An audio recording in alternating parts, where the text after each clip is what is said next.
नमस्कार साथियों, आरबीएस महाविद्यालय के ऑनलाइन प्लेटफॉर्म पर आपका स्वागत है। आज हमारा टॉपिक है पोलराइजिंग पावर एंड पोलराइजेबिलिटी। तो आज हम लोग पोलराइजिंग पावर क्या होता है इन सब चीज़ को देखेंगे और पोलराइजेबिलिटी क्या होती है, और इसी क्रम में हम लोग जो फजांस टूल होता है उसमें इसका बेस तैयार हो जाएगा यहाँ से, ठीक है ना। तो पहले देखते हैं हम लोग पोलराइजिंग पावर क्या होती है और पोलराइजेबिलिटी क्या होती है, ठीक है। When the cation approaches the anion, ठीक है ना। बेसिकली यहाँ पर आप देखेंगे इस पूरी पोलराइजेबिलिटी और पोलराइजिंग पावर में आप लोग देखेंगे यहाँ पे बेसिकली एक केटायन की बात की जाएगी, ठीक है। केटायन मतलब पॉजिटिव चार्ज, केटायन और एनायन, ये दोनों चीज़ें आपको मिलेंगी। पॉजिटिवली चार्ज जो एटम होते हैं उसको केटायन बोलते हैं, जो निगेटिवली चार्ज होता है उसको आप एनायन बोलते हैं, ठीक है ना। अब यहाँ पे क्या होगा, पॉजिटिव चार्ज और निगेटिव चार्ज की वजह से क्या होगा, यहाँ पे कुछ पोलराइजेबिलिटी मिलती है। इसमें क्या होता है कि जो नेगेटिव चार्ज होता है वो एक पॉजिटिव चार्ज की तरफ अट्रैक्ट होता है, जिसकी वजह से जो एक मॉलिक्यूल रहता है उसका जो स्फेरिकल शेप होता है वो स्फेरिकल शेप बिगड़ जाता है, और इस प्रकार से बोल सकते हैं कि पॉजिटिव चार्ज के द्वारा उस मॉलिक्यूल में पोलराइजेबिलिटी कर दी गई, ठीक है ना। तो कुछ इसी तरीके से इसमें कॉन्सेप्ट है और देखते हैं कैसे उस चीज़ को हम लोग देखते हैं, ठीक है। When the cation approaches the anion, ठीक है। जब कोई भी केटायन चार्ज होगा वो जब किसी भी नेगेटिवली चार्ज एटम के पास जाता है तो उस कंडीशन में क्या होता है वो आगे देखते हैं। The cation net positive charge attract the anion electron cloud, ठीक है ना। अब होता क्या है, जैसे आप देखेंगे यहाँ बताया जा रहा है कि कोई भी एटम है, जैसे आप देखेंगे नेट की बात की जाती है, कोई भी है, यहाँ पे बोला गया है केटायन और एनायन, ठीक है ना। उसके बाद देखेंगे the cation net positive charge, ठीक है ना। जैसे एक एटम होगा तो इसमें आप देखोगे पॉजिटिव भी चार्ज रहते हैं, नेगेटिव भी चार्ज रहते हैं, ठीक है ना। तो अगर उसमें नेट की बात की जाएगी, कभी कभी नेट चार्ज मतलब हुआ कि अल्टीमेट आपको जो एटम बनेगा वो पॉजिटिवली चार्ज बनता है, ठीक है।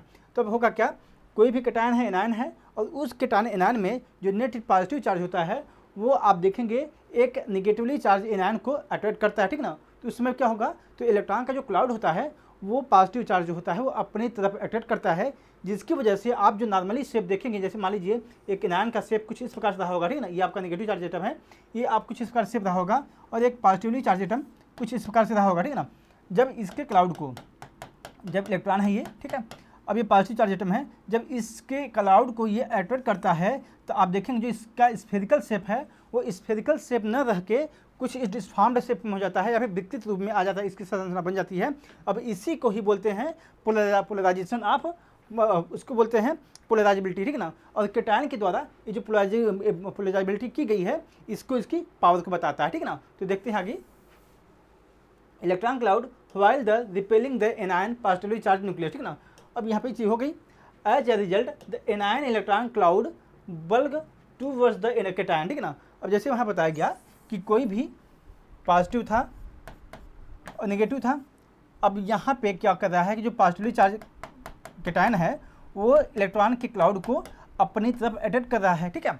अब इसके द्वारा क्या होगा, अब यहाँ पे जो क्लाउड, ये जो इलेक्ट्रॉन है, अब अल्टीमेट रिजल्ट क्या होगा, जो पॉजिटिवली चार्ज होगा या पॉजिटिव यहाँ पे केटायन होगा, तो यहाँ पे देखेंगे कुछ इस प्रकार से, ठीक है ना। ये आपका इलेक्ट्रॉन का क्लाउड इसके ऊपर बन जाता है, ठीक है ना। इस प्रकार से यहाँ पे इलेक्ट्रॉन क्लाउड बन जाएगा, जिसकी वजह से जो इलेक्ट्रॉन का शेप आप देख रहे थे पहले स्फेरिकल फॉर्म में था, वो अब स्फेरिकल शेप में न रह के इसका शेप कुछ हो जाता है, स्फेरिकल शेप न होकर डिस फॉर्म्ड हो जाता है, या फिर इसकी संरचना कुछ विकृत रूप में हो जाती है, ठीक है ना। और ये आप देखेंगे पॉजिटिव चार्ज के चारों तरफ कुछ इसी फॉर्म में कुछ इस प्रकार से, ठीक है ना, इस प्रकार बोल सकते हैं, इसे कुछ ये रैंडमली आपस में ओरिएंटेड रहते हैं इसके पास, ठीक है ना। अब इसी चीज को, इस प्रोसेस को बोलते हैं, this process is known as polarization of the anion, ठीक है ना। तो अब देखेंगे जो एनायन का जो मतलब बोला जो स्फेरिकल शेप से इसका स्फेरिकल शेप न होना जो मॉलिक्यूल का है, उसी को बोलते हैं पोलराइजेशन ऑफ एनायन, ठीक है। As can be seen the anion electron, एक मिनट, as can be seen the anion electron charge cloud is no longer spherical and has become deform, ठीक ना। वही बताया जा रहा है कि जो आपने देखा केटायन चार्ज के द्वारा जब एनायन के ऊपर जो इलेक्ट्रॉन थे उसको जब अपने ऊपर अपने तरफ अट्रैक्ट किया गया तो हुआ क्या, उसके ऊपर जो इलेक्ट्रॉन का जो चार्ज थे अब केटायन के पास आ गए हैं, तो उसका जो स्फेरिकल शेप न होकर आपको डिस्फॉर्म में हो गया, ठीक है ना। वो विकृत, उसकी संरचना अब विकृत रूप में हो गई है, जिसकी वजह से आप देखेंगे ए पोलराइजेशन ऑफ एनायन होता है, ठीक है ना। वही चीज़ें हम लिखी गई हैं कि as can be seen the anion electron charge cloud is no longer spherical, ठीक है ना। तो जो एनायन के जो चार्ज था इलेक्ट्रॉन का वो अब स्फेरिकल न रह के बिकम डिसफॉर्म्ड, ठीक है, बिकम डिसफॉर्म्ड, ठीक है, डिसफॉर्म्ड मतलब हुआ विकृत रूप में उसकी संरचना अब हो जाती है, ठीक है। Because of the polarization of ion there is a high electron density between the two nuclei, ठीक है ना। अब जिसकी वजह से क्या होता है, ये आप देख लीजिए एग्जाम्पल के तौर पे, ये आपका केटायन है, ये एनायन है, ठीक है ना। ये आपके एनायन केटायन, इसके ऊपर इलेक्ट्रॉन आप देख रहे हैं, इलेक्ट्रॉन है, खूब सारे इलेक्ट्रॉन है। अब ये पॉजिटिव चार्ज द्वारा इस इलेक्ट्रॉन को अपनी तरफ अटैच किया जाता है, ठीक है। तो होता क्या है कि अभी एक पॉजिटिव चार्ज यहाँ पे है और एक आपका पार्सली चार्ज यहाँ बन जाता है, ठीक है ना। तो अभी यहाँ पे देख रहे हैं ये पॉजिटिव चार्ज के पास अच्छा खासा इलेक्ट्रॉन क्लाउड इकट्ठा हो जा रहा है यहाँ पे, ठीक है ना। अब इसके बाद क्या होता है कि इस पॉजिटिव चार्ज पे हाई इलेक्ट्रॉन डेंसिटी, ठीक है, काफ़ी डेंस फॉर्म में इलेक्ट्रॉन इकट्ठा हो जाते हैं, ठीक है। जिसकी वजह से क्या होगा यहाँ पे, अब यहाँ पे कोवैलेंट कैरेक्टर उत्पन्न हो जाता है, ठीक है ना। तो एक केटायन के द्वारा जितना ज़्यादा पोलराइजिंग पावर होगी, कोई भी केटायन चार्ज है, केटायन मॉलिक्यूल के द्वारा जितनी ज़्यादा पोलराइजेबिलिटी उस मॉलिक्यूल के द्वारा उत्पन्न की जाएगी, उस एनायनिक मॉलिक्यूल में भी आयनिक मॉलिक्यूल में उतनी ही ज़्यादा कोवैलेंट कैरेक्टर देखने को मिलता है, ठीक है ना। देखते हैं, there is high electron density between the two nuclei, ठीक है ना। अब जिसकी वजह से क्या होगा, यहाँ पे दो न्यूक्लियाई के बीच में एक हाई इलेक्ट्रॉन डेंसिटी, इलेक्ट्रॉन जो मॉलिक्यूल होते हैं उनकी काफ़ी एक डेंसिटी देखने को मिलती है, resulting in appreciable covalent character, ठीक है ना। तो यहाँ पे बताया जाता है कि जब आप कोई भी केटायन के द्वारा जितनी ज़्यादा पोलराइजेबिलिटी मॉलिक्यूल के द्वारा पाई जाएगी, केटायन मॉलिक्यूल के द्वारा जितनी ज़्यादा पोलराइजेबिलिटी पाई जाएगी, उतना ही ज़्यादा उस मॉलिक्यूल में आपको देखने को मिलेगा कोवैलेंट कैरेक्टर, ठीक है। The ability of cation to distort an anion is known as its polarizing power, ठीक है ना। तो जो केटायन के द्वारा इस एनायन की जो स्फेरिकल शेप था इसको डिस्टॉर्ट करने के लिए विकृत रूप में उत्पन्न करने जो विकृत रूप में उत्पन्न करने की जो प्रवृत्ति पाई जाती है, जो उसमें बोला जाए ताकत पाई जा रही है, उसको ही बोलते हैं पोलराइजेबिलिटी, ठीक है। The ability of cation is distort an anion known as polarizing power, ठीक है। अब पोलराइजिंग पावर किससे हुई, ये पोलराइजिंग पावर हुई केटायन की, ठीक है। While an anion tendency to become polarized is known as polarizability, ठीक है।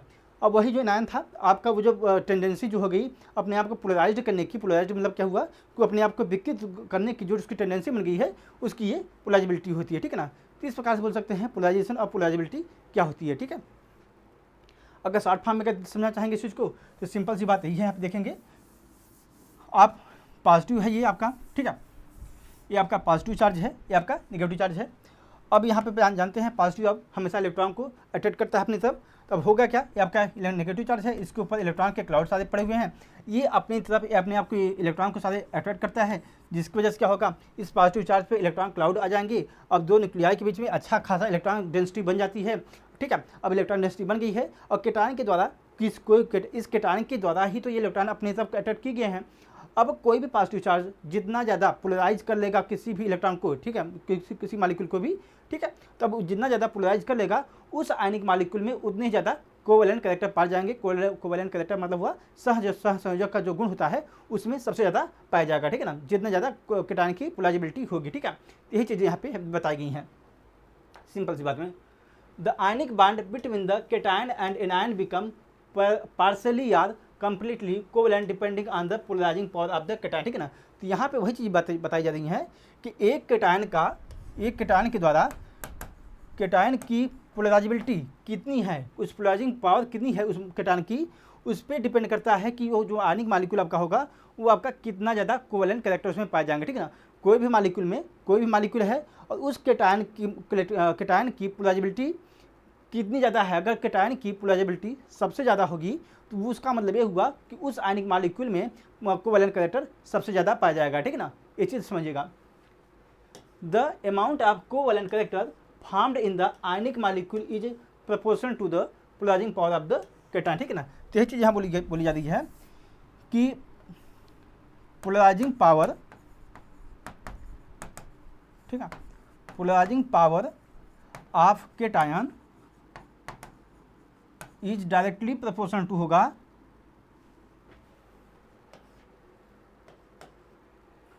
कोवैलेंट कैरेक्टर, ठीक है, कोवैलेंट कैरेक्टर। तो एक केटायन के मॉलिक्यूल के द्वारा किसी मॉलिक्यूल की पोलराइजेबिलिटी जितनी ज़्यादा बढ़ा सकता है एक केटायन मॉलिक्यूल, तो उसमें उतना ज़्यादा कोवैलेंट कैरेक्टर पाया जाएगा, ठीक है। फजांस रूल देखते हैं भाई। The rule of Fajans developed in 1923, ठीक है, 1923 में आपका जो फजांसुल था वो डेवलप हुआ, ठीक है।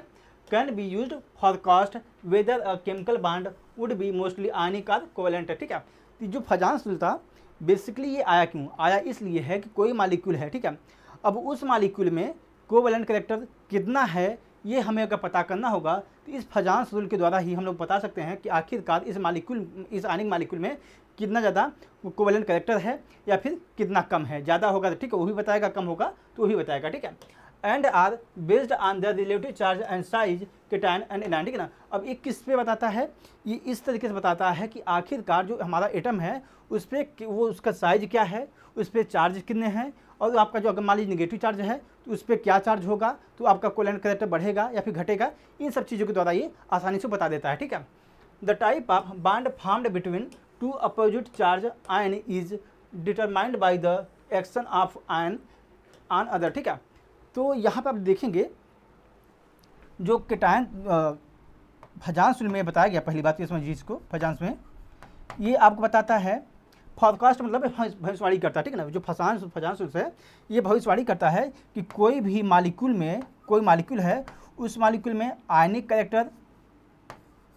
कैरेक्टर कितना ज़्यादा है, ठीक है, और या फिर कोवेलेंट कैरेक्टर कितना ज़्यादा है, ठीक है। ये चीज़ बताएगा ये।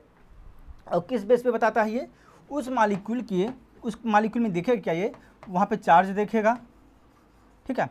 चार्ज देखेगा क्या मतलब उसके पॉजिटिव कितना है, नेगेटिव कितना है, ये चीज़ देखेगा। केटायन का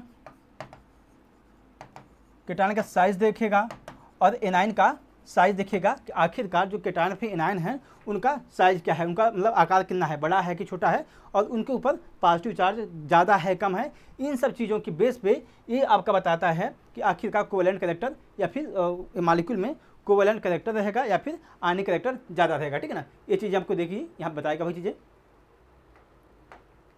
देखते हैं, the polarising power and polarizability which enhance the formation of covalent bond is supported by the following factor, ठीक है ना। तो कोई भी मालिक्यूल है उसमें फजांस रूल के द्वारा ये बताता है कि आखिरकार जो मालिक्यूल हमारा दिया गया है कि आयनिक कैरेक्टर कितना होगा, कोवेलेंट कैरेक्टर होगा। अब किसके द्वारा बताया जाता है उन सब चीज़ देखते हैं। पहला हमारा हेडिंग है स्मॉल केटायन, ठीक है। अब बताता ये है कि कोई भी मालिक्यूल है अगर उसमें स्मॉल केटायन का मतलब हुआ कि आप पॉजिटिवली चार्ज से हाइड्रोजन, लिथियम, सोडियम, ठीक है, पोटेशियम, ठीक है, ये है। अब इन पर अगर चार्ज देखोगे आप लोग तो इस पर सब पे पॉजिटिव चार्ज बनता है, ठीक है ना। ये आपके, ठीक है, ये आपके इलेक्ट्रोपॉजिटिव एटम है।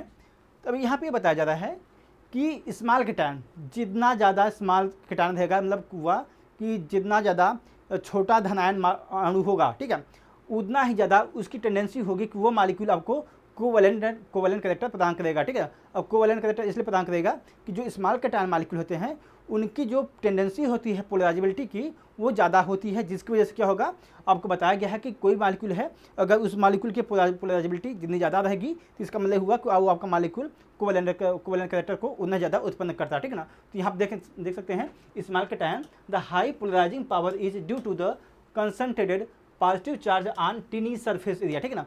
होता क्या है, जैसे हम जब ऊपर से नीचे जाएंगे तो साइज आपका बढ़ता है। अब नीचे जैसे यहाँ पे है पहला जो एटम होगा कोई सबसे ऊपर वाला, उसका साइज काफ़ी छोटा, ठीक है ना। अब काफ़ी साइज यहाँ पे मालिक्यूल आपका ये आपका मालिक्यूल है, ठीक है। अब ये काफ़ी छोटा है, सबसे छोटा मालिक्यूल यही मान लीजिए है, तो इसके ऊपर इस छोटे से एरिया पे काफ़ी ज़्यादा पॉजिटिव चार्ज रहते हैं, ठीक है, काफ़ी ज़्यादा पॉजिटिव चार्ज रहते हैं, जिसकी वजह से क्या होगा इसकी टेंडेंसी जो हमारी होगी, इसकी जो टेंडेंसी होगी अट्रैक्ट करने की इलेक्ट्रॉन की वो काफ़ी ज़्यादा रहती है, जिसकी वजह से क्या होगा ये पोलराइजेबिलिटी इसकी सबसे ज़्यादा बढ़ जाती है। और जब पोलराइजेबिलिटी इसकी सबसे ज़्यादा बढ़ जाती है तो कोवेलेंट कैरेक्टर भी आपका बढ़ जाता है, ठीक है। ये चीज़ आप देखिएगा ध्यान से, ठीक है। This is the reason for LiBr being more covalent character than KBr, ठीक है। तो यहाँ पे ही बताया जा रहा है कि यही कारण है कि जो लिथियम ब्रोमाइड होता है वो आपके पोटेशियम ब्रोमाइड की तुलना में ज़्यादा कोवेलेंट कैरेक्टर रखता है, ठीक है ना। तो LiBr जो होता है आप जानते होंगे LiBr लिथियम अगर देखेंगे लिथियम की साइज पोटेशियम की साइज से छोटी है, ठीक है। ये आप देखेंगे जब पढ़ेंगे तो हाइड्रोजन, लिथियम, सोडियम, पोटेशियम, ठीक है, यहाँ पर आता है इस प्रकार से। तो लिथियम आपका पहले आता है और इसकी साइज छोटी है। अब LiBr में क्या बताया जा रहा है, बताइए क्या अगर कि आपका जब मालिक्यूल छोटा है, कोई मालिक्यूल अगर छोटा है तो उसके ऊपर पॉजिटिव चार्ज पाए जा रहे हैं, ठीक है। तो इसका मतलब क्या हुआ कि छोटे से सर्कल पे या फिर छोटे से साइज के जो एटम है उस पर काफ़ी ज़्यादा पॉजिटिव चार्ज हैं, जिसकी वजह से इसका क्या होगा, इसकी पोलराइजेबिलिटी, इस पॉजिटिव चार्ज की पोलराइजेबिलिटी अच्छी खासी बढ़ जाती है। और पोलराइजेबिलिटी जब इसकी बढ़ जाती है तो कोवैलेंट कैरेक्टर इसका बढ़ जाता है, ठीक है ना। लेकिन अगर यही का बात करेंगे आप KBr के केस में, इसकी साइज इस लिथियम के साइज से की तुलना में पोटेशियम की साइज बड़ी होती है। अब यहाँ पे क्या होगा, यहाँ पे भी सेम चीज़ें होंगी, ठीक है। यहाँ पे इसकी साइज बड़ी है, जिसकी वजह से क्या होगा, अगर दोनों तुलना करेंगे अब हम, तो जब देखेंगे पोटेशियम की साइज बड़ी होती है। अब यहाँ पे पोलराइजेबिलिटी इसमें भी होगी, ठीक है ना, पोलराइजेबिलिटी इसमें भी पाई जाएगी, लेकिन लिथियम की तुलना में कम पाई जाती है पोलराइजेबिलिटी, ठीक है ना। इसलिए बोल सकते हैं कि जो LiBr होगा इसमें कोवैलेंट कैरेक्टर KBr की तुलना में ज़्यादा पाया जाता है, ठीक है। अब देखते हैं लार्ज एनायन, ठीक है। The higher polarizability is due to the bigger size which allow the outside electron to more loosely held and deformed by the cation, ठीक है। अब क्या कहा यहाँ पे कहा जा रहा है, कोई भी एनायन है, आपको बताया गया कि जो केटायन रहेगा तो वहाँ बताया गया जो साइज होता है आपका वो छोटा रहता है, तो उसमें पोलराइजेबिलिटी ज़्यादा होती है, ठीक है ना। और लेकिन यहाँ पे क्या बताया जा रहा है कि जब एनायन की अगर बात की जाएगी, एनायन को बताया जा रहा है कि यहाँ पे जितना ज़्यादा बड़ा एनायन होगा, ठीक है, जितना ज़्यादा बड़ा एनायन होगा तो यहाँ पे क्या होगा, एनायन जब बड़ा होता है तो इसके सेंटर्स जो न्यूक्लियाई होगा, यहाँ पे जो न्यूक्लियाई का होगा उससे ये काफ़ी दूरी हो जाएगा, जिसकी वजह से क्या होगा, कोई भी पॉजिटिवली चार्ज एटम आएगा, जिसकी वजह से मान लीजिए कोई पॉजिटिवली चार्ज एटम आता है, वो जो इलेक्ट्रॉन है, ये न्यूक्लियर जब बड़े वाले जो एनायन है, यहाँ पे जो इलेक्ट्रॉन काफ़ी दूर है न्यूक्लियस से। अब यहाँ पे क्या होगा, एक आपका पॉजिटिवली चार्ज एटम आता है, ठीक है, कोई भी एक पॉजिटिवली चार्ज एटम आएगा, तो ये इलेक्ट्रॉन इस न्यूक्लियस से लूजली बाउंड होते हैं, ठीक है ना, काफ़ी ये कमज़ोर बंध होता है इनका, जिसकी वजह से क्या होगा, ये इलेक्ट्रॉन आसानी से इनकी तरफ अट्रैक्ट हो जाएंगे। और इस प्रकार से कह सकते हैं कि हमारा जब एनायन का जो साइज अगर बढ़ता है तो बोल सकते हैं कि यहाँ पे पोलराइजेबिलिटी उस मॉलिक्यूल की बढ़ती है और कोवैलेंट कैरेक्टर भी उसका बढ़ता है, ठीक है ना। एक चीज़ यहाँ बताई गई हैं। This is the reason for iodide being most covalent character of the major highlight, ठीक है ना। तो आप लोग आयोडाइड देखेंगे, आप पढ़ेंगे कि फ्लोरीन FCl ठीक है ना। तो आयोडीन आपका सबसे नीचे रहता है और इसकी साइज़ सबसे बड़ी होती है। और देख रहे हैं जब बताया जा रहा है, क्या बताया जा रहा है कि इसकी साइज़ सबसे बड़ी है, आपका निगेटिवली चार्ज हो आपका एटम होता है ये, और इसलिए यहाँ आप देखेंगे इसमें सबसे ज़्यादा कोवैलेंट कैरेक्टर जो होता आपको होता है हैलाइड में। आयोडाइड आयोडाइड के साथ जितने भी कॉम्बिनेशन इसके बनते हैं मॉलिक्यूल के, तो आपके ज़्यादा कोवैलेंट कैरेक्टर रखते हैं, ठीक है। The large charge as the charge on ion increases, so does the electrostatic attraction of the cation for anion outer electron, increasing the degree of covalent bond formation increases, ठीक है ना। यहाँ पे कहा जा रहा है कि जब कोई भी केटायन है, एनायन है, वहाँ पे अगर केटायन के चार्ज इंक्रीज कर रहे हैं तो वहाँ पे आप देखेंगे केटायन एनायन के बीच में उतना ही ज़्यादा अट्रैक्शन होगा, जिसकी वजह से कोवैलेंट कैरेक्टर आपका बढ़ता जाता है, ठीक है ना। ये चीज़ें यहाँ पे हो गई। तो हम लोग आज की क्लास यहीं तक रखते हैं। अगली क्लास में लोग पढ़ेंगे फजांस रूल पढ़ेंगे, आखिरकार फजांस रूल होता क्या है या फिर फजांस पास्टुलेट भी हम लोग देखेंगे, ठीक है उनको।